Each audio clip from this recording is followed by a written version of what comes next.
दशे 10 दराने 2000 रुपयांचे 2 वर्षाचे चक्रवाढ व्याज किती? तर आपल्याला चक्रवाढ व्याज काढायचं आहे. तर मुद्दल किती आहे मुलांनो?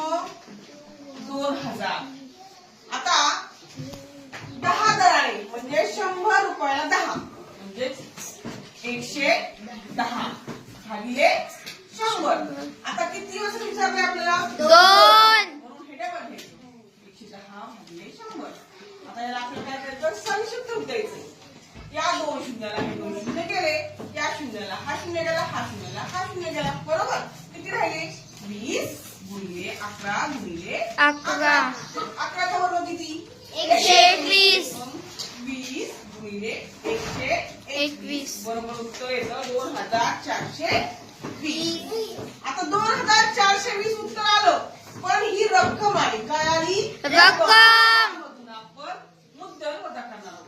2000 म्हणजे 2420 वजा 2000 बरोबर आले 420. म्हणजे चक्रवाढ व्याज 2 वर्षाचं किती आलं मिळालं? 420.